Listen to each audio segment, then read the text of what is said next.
পোলাও তো অনেক রকম খেয়েছেন, কিমা পোলাও যদি কখনো না খেয়ে থাকেন তাহলে অবশ্যই বানাতে হবে অতুলনীয় স্বাদের এই চিকেন কিমা পোলাও, যেটা বাড়িতেই খুব কম মশলা দিয়ে কিন্তু বানিয়ে নেওয়া যায়। আমি চেষ্টা করি সবসময় বাড়িতেই যা যা মশলা থাকে তাই দিয়েই একটা শাহি রান্না তৈরি করার। আজকের রেসিপিটাও ঠিক সেই রকমই, একদম ঘরোয়া উপকরণেই বানিয়ে নেব এক দারুণ স্বাদের চিকেন কিমা পোলাও। এর জন্য যেটা লাগবে সেটা হলো বোনলেস চিকেনের কিমা, আর লাগবে যেটা সেটা হলো চালটা আমি এখানে আগে থেকে একটুখানি ভিজিয়ে রেখে দিয়েছিলাম 1 ঘন্টা। ভিজিয়ে রাখলে চালের দানাগুলো একটু বড় বড় হয়ে যায় আর ভাতের রঙটাও বেশ সুন্দর সাদা হয়। চালটা আমি ভিজিয়ে রেখে দিচ্ছি 1 ঘন্টার জন্য। তারপর আমি ভালো করে ধুয়ে নিয়ে একটা ছাঁকনিতে জল ঝরানোর জন্য রেখে দেব। চালটা কিন্তু খুব ভালো করে জল ঝরিয়ে রাখতে হবে। অপরদিকে আমি কিছুটা পেঁয়াজের এখানে বেরেস্তা ভেজে রাখছি, যেটা আমার কাজে লাগবে একদম লাস্টে ডেকোরেশনের জন্য, আর মাঝখানেও একবার এই বেরেস্তার ব্যবহার করব। সোনালি করে ভেজে আমি তুলে রাখছি, তবে খুব সোনালি কিন্তু কখনোই করছি না। হালকা একটু সোনালি রং ধরলেই এটা আমি তুলে রেখে দিচ্ছি একটা অন্য পাত্রে। তারপরে চলে যাব মূল রান্নাতে। এর জন্য একটা বড় মাপের কড়াই নিয়ে নিয়েছি, তাতে আমি নিয়েছি এখানে সাদা তেল আর সর্ষের তেল মিশিয়ে। গোটা সাদা জিরে ফোড়ন দিয়েছি আর দিয়েছি গোটা গরম মশলা। গোটা গরম মশলার মধ্যে আছে দারচিনি, এলাচ, লবঙ্গ আর কিছুটা জয়িত্রী। ফোড়নে সুন্দর গন্ধ বেরোতে শুরু করলে এর মধ্যে দিয়ে দিচ্ছি আমি এখানে 2 ছোট সাইজের পেঁয়াজ কুচি। পেঁয়াজটা দিয়ে আমি এবারে খুব ভালো করে একটুখানি ভেজে নেব। একটু সোনালি রং না ধরা পর্যন্ত পেঁয়াজটা কিন্তু আমি ভাজতে থাকব। পেঁয়াজটা যখন একটু বেশ সুন্দর সোনালি রং ধরে যাবে তখন এর মধ্যে আমি দিয়ে দেব 1.5 চামচ মতো আদা রসুনের পেস্ট। আদা রসুনের পেস্টটা দিয়েও আমি পেঁয়াজের সাথে একটু ভালো করে কষে নেব যতক্ষণ না আদা রসুনের কাঁচা গন্ধ চলে যায়। আদা রসুনের কাঁচা গন্ধটা যেই চলে যাবে তখন আমি দিয়ে দিচ্ছি এর মধ্যে লঙ্কার গুঁড়ো 1.5 চামচ।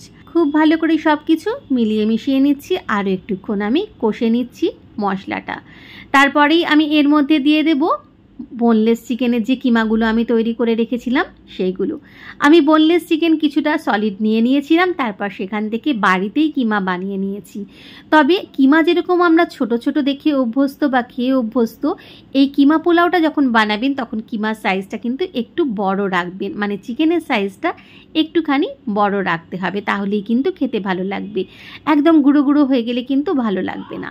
এরপরে এর মধ্যে দিয়ে দিচ্ছি 1.5 চামচ ধনে গুঁড়ো, 1 চামচ ভর্তি জিরের গুঁড়ো, আর দিচ্ছি এখানে 2 মাঝারি সাইজের টমেটো, যেটা আমি লম্বা করে কেটে নিয়েছি, আর নিচ্ছি পরিমাণ মতো নুন। খুব ভালো করে সবটা মিলিয়ে মিশিয়ে নিচ্ছি যতক্ষণ না পর্যন্ত টমেটোটা একদম গলে নরম হয়ে যায়, ততক্ষণ কিন্তু একটুখানি নেড়ে নিতে হবে। হাই ফ্লেমে আমি খুব ভালো করে নাড়াচাড়া করে নিচ্ছি যতক্ষণ না পর্যন্ত টমেটোটা গলে ততক্ষণ। খুব ভালো করে নাড়াচাড়া করতে করতে কিন্তু আমার কিমাটা অলরেডি সিদ্ধ হতে শুরু করে দিয়েছে। এই সময় শেষকালে আমি দিয়ে দিচ্ছি 1/2 চামচ মতো একটা পোলাওয়ের মশলা। আমাদের সবার বাড়িতেই মোটামুটি একটা ভাজা মশলা রেডিই থাকে, সেটা দেওয়া যেতে পারে এখানে, অথবা যদি কোনো ব্র্যান্ডেড পোলাওয়ের মশলা থাকে তাহলে সেটাও দেওয়া যেতে পারে। তবে পোলাও মশলাটা কিন্তু আমি খুব কম ব্যবহার করেছি, 1/2 চামচ মতো ব্যবহার করেছি। এবারে মশলাটা খুব ভালো করে কষে নিচ্ছি, একটু নেড়ে চেড়ে নিচ্ছি খুব ভালো করে। নাড়তে নাড়তেই কিন্তু কিমাটা সিদ্ধ হতে শুরু করে দিয়েছে, তবে আরেকটু সিদ্ধ হওয়ার জন্য আমি একটা ঢাকা দিয়ে দেবো 5 মিনিটের জন্য। 5 মিনিট পর আমি ঢাকাটা খুলে নিচ্ছি। এই সময় টমেটোটাও একদম গলে গেছে আর কিমাটাও কিন্তু একদম নরম হয়ে গেছে, মানে 80% মতো কুক কিন্তু এখানে হয়ে গেছে। আরও একবার সব কিছু মিলিয়ে মিশিয়ে নিয়ে এইবারে আমি এর মধ্যে দিয়ে দেব সেই জল ঝরিয়ে রাখা চালটা কিন্তু খুব ভালো করে জল ঝরিয়ে নিতে হবে, এটা কিন্তু খেয়াল রাখবেন। যে কোনো পোলাও বানানোতেই কিন্তু চালটা যদি আগে ধুয়ে ভালো করে জলটা ঝরিয়ে নেন তাহলে কিন্তু চালটা কখনোই নরম হবে না, মানে পোলাওটা কখনোই নরম হবে না। দিয়ে দিচ্ছি চালটা। এবার চালটা কিন্তু খুব ভালো করে ভেজে নিতে হবে হাই ফ্লেমে। এবার চালটা মশলার সাথে আর কিমার সাথে খুব ভালো করে ভেজে নেব, মিলিয়ে মিশিয়ে নেব প্রথমে, তারপর কিন্তু চালটা একটুখানি ভেজে নিতে হবে। বারবার বলছি এই কথাটা, ভাজলেই কিন্তু পোলাওটা একদম ঝরঝরে হবে। নাড়াচাড়া করতে করতে যখন চালগুলো বেশ সুন্দর ভাজা হয়ে যাবে, মানে দাঁতে কাটলে কি যখন বেশ কটকট মতো আওয়াজ হবে, তখনই বুঝবেন চালটা কিন্তু একদম রেডি হয়ে গেছে। পোলাওয়ের চাল যদি এরকম একটু ভাজা যায় তাহলে কিন্তু পোলাওটা একদম ঝরঝরে হয়। একটা পয়েন্ট হচ্ছে, পোলাও বানানো চালটা প্রথমে জল ঝরিয়ে নিতে হবে, তারপরে খুব ভালো করে ভেজে নিতে হবে। ভাজা হয়ে গেছে রেডি। এরপরে আমি দিয়ে দিচ্ছি এর মধ্যে কিছুটা বেরেস্তা ছড়িয়ে দিচ্ছি, আর দিচ্ছি গোটা কাঁচা লঙ্কা, সাথে দিচ্ছি এরকম রিং সাইজ করে কিছু পেঁয়াজ, এটা কিন্তু বেশ সুন্দর একটা ফ্লেভার দেয়। আর দিয়ে দিচ্ছি পরিমাণ মতো জল। এখানে আমি জলটা দিচ্ছি যতটা আমি চাল নিয়েছিলাম তার ডাবলের কিছুটা কম। কেন আমি ডাবলের কিছুটা কম দিলাম? কেননা এই চালটা, যে চালটা আমি ব্যবহার করেছি, এই চালটা কিন্তু খুব তাড়াতাড়ি হয়ে যায়, তাই জন্য আমি একদম ডাবল জল দিইনি, ডাবলের কিছুটা কম দিয়েছি। তবে আপনারা যদি বাসমতি রাইস ব্যবহার করেন তাহলে কিন্তু এখানে জলটা ডাবলই দেবেন। আমি যেহেতু রেগুলার বাসমতি রাইসটা নিয়েছি সেহেতু আমি জলটা একটু কম দিয়েছি। দিয়ে আমি একটু ঢেকে দিয়েছিলাম। ঢেকে দেওয়ার পর আমার হঠাৎ মনে পড়লো আমি তো নুন দিতেই ভুলে গিয়েছি। ঢাকাটা খুলে নিয়ে তাই তাড়াতাড়ি করে আমি নুনটা দিয়ে দিলাম। এখনও কিন্তু জল অনেকটাই আছে, মানে এখনও জল জলে আছে, চালটা পুরোপুরি সেদ্ধ হয়নি। নুনটা দিয়ে আমি খুব ভালো করে মিলিয়ে মিশিয়ে নিচ্ছি যাতে সব জায়গায় বেশ সুন্দরভাবে নুনটা চলে যায়। ঠিক সময় নুনটা দেওয়ার কথা ভাগ্যিস মনে পড়েছিল, নইলে আজ কিন্তু পোলাওটা নুন ছাড়াই খেতে হতো। আপনারা কিন্তু এটা একদম স্কিপ করবেন না, ঠিক সময় নুনটা দিয়ে দেবেন, মানে জলটা দিয়েই নুনটা দিয়ে দেবেন। খুব ভালো করে মিলিয়ে মিশিয়ে নিচ্ছি। মিলিয়ে মিশিয়ে নিয়ে আরও একবার ঢাকা দিয়ে দেবো, তবে এবার কিন্তু 5 মিনিটের জন্য ঢাকাটা দেবো।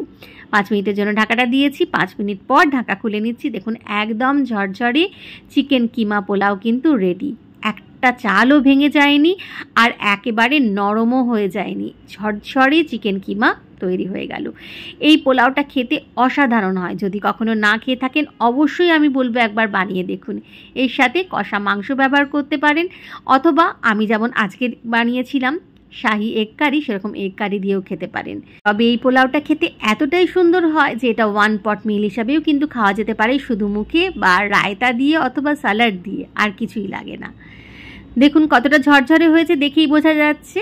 তাহলে রেসিপিটা ভালো লাগলে অবশ্যই এই পদ্ধতিতে একবার বানিয়ে দেখুন এই ধরনের চিকেন কিমা পোলাও। অসাধারণ স্বাদের এই কিমা পোলাও কিন্তু খুবই তাড়াতাড়ি বানিয়ে নিতে পারবেন, আর একদম ঘরোয়া সমস্ত উপকরণে। এর জন্য কিন্তু বাজার থেকে কিছুই আপনাকে কিনে আনতে হবে না, বাড়িতে থাকা উপকরণেই তৈরি করে নিতে পারবেন। উপর থেকে আরেকটু বেরেস্তা ছড়িয়ে দিলাম, আর একটুখানি রিং সাইজ পেঁয়াজ ছড়িয়ে দিলাম, ব্যাস এবার বসে পড়ুন খেতে। আর দেরি কেন? চিকেন পোলাও তো আমরা বানিয়েই থাকি, আমি রেসিপিও দিয়েছি আগে, তবে এই কিমা পোলাওটাও বানিয়ে দেখতে পারেন, খেতে কিন্তু মন্দ লাগবে না। যখন বাড়িতে চিকেন একটু কম থাকবে তখন কিন্তু এরকম চিকেন কিমা পোলাও বানিয়ে নিতে পারবেন। রেসিপিটা ভালো লাগলে অবশ্যই বানাবেন, আর ভালো লাগলে লাইক কমেন্ট শেয়ার করতে কিন্তু ভুলবেন না।